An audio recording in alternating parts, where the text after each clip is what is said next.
Welcome to our channel. Today we how to manage affiliate marketing with Chewy, complete guide step by step clear. To manage affiliate marketing with Chewy effectively, start by signing up for the Chewy affiliate program.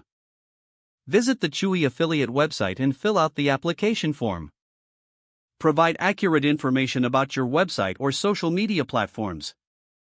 Once accepted, log into your affiliate dashboard to access promotional materials. Explore the available banners, text links, and product images. Select the materials that align with your audience and marketing channels. Next, create compelling content that integrates your affiliate links. Consider product reviews, pet care tips, or comparison articles. Incorporate your personal experiences with Chewy to enhance credibility. Place affiliate links strategically within your content for maximum visibility. Regularly analyze the performance of your links through the affiliate dashboard.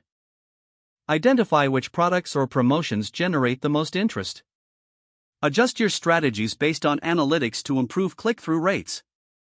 Engage with your audience by responding to comments and questions.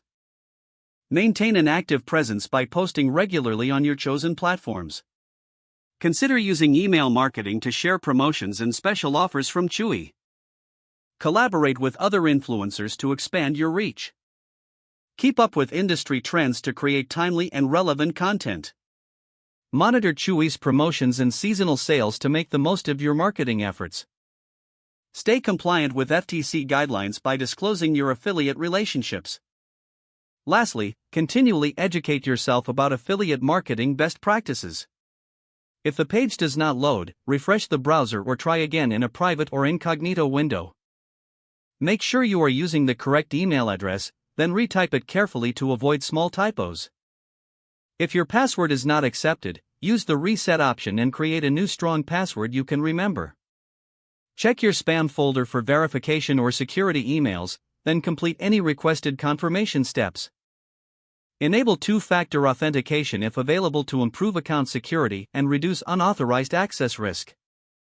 After signing in, review your profile details so your contact information and settings are accurate and current. If you see an error message, note it down and try again after restarting your device and internet connection. Don't forget to like this video and subscribe to our channel for more step-by-step tech guides.